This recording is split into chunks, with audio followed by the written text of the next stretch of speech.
ഇനി നമുക്ക് product or service cost എങ്ങനെയാണ് കാൽക്കുലേറ്റ് ചെയ്യേണ്ടതെന്ന് നോക്കാം. അതായത് നിങ്ങളൊരു ക്യാൻഡിൽ മാനുഫാക്ചറിംഗ് യൂണിറ്റ് സ്റ്റാർട്ട് ചെയ്യാമെന്ന് വിചാരിക്കും. അപ്പൊ അതിന് റോ മെറ്റീരിയലിന് ഒരു 80 റുപ്പീസ്, അതുപോലെ പാക്കേജിംഗ് ഒരു 15, ലേബർ ഒരു 20 റുപ്പീസ്, ഡെലിവറി ഒരു 25 എന്ന് വിചാരിക്കും. അപ്പൊ ടോട്ടൽ എത്രയായി? ഒരു 140 റുപ്പീസ്. ഓക്കെ, അപ്പൊ ഈ ഒരു 140 റുപ്പീസ് ആണ് per product. And you are planning to make 500 units per month. അപ്പൊ ഇത് 140 into 500, that is 70,000 rupees is your production cost. Okay. Next നമുക്ക് ബ്രേക്ക് ഇവൻ പോയിന്റ് കണ്ടുപിടിക്കാം. അതായത് നിങ്ങൾ ഒരു ക്യാൻഡില് 260 റുപ്പീസിനാണ് സെയിൽ ചെയ്യുന്നതെന്ന് വിചാരിക്കും. നമ്മൾ നേരത്തെ കണ്ടുപിടിച്ച വേരിയബിൾ കോസ്റ്റ് എത്രയാണ്? 140 പ്രൊഡക്റ്റ് കോസ്റ്റ് അല്ലെ. അപ്പൊ നിങ്ങൾക്ക് പ്രോഫിറ്റ് പെർ സെയിൽ എത്രയാ വരിക? 120. അതായത് 260 മൈനസ് 140 ഇക്വൽ ടു 120. അതാണ് നിങ്ങളുടെ profit per sale.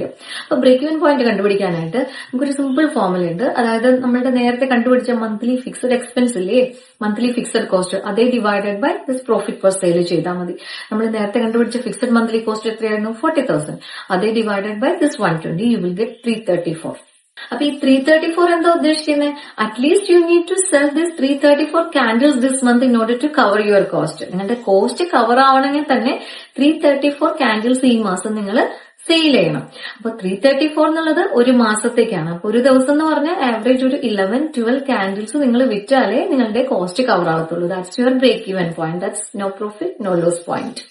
Last suggestion, you have to keep an emergency fund. അതായത് എല്ലാ ബിസിനസിനും സ്ലോ മന്ത്സ് ഫേസ് ചെയ്യേണ്ടി വരും. അതായത് delayed payments, damage stock, sudden repair cost, weak demand, ഇതിലെല്ലാം പാനിക് ആവാതെ ബിസിനസ് കണ്ടിന്യൂ ചെയ്യാനായിട്ട് you have to keep an emergency fund.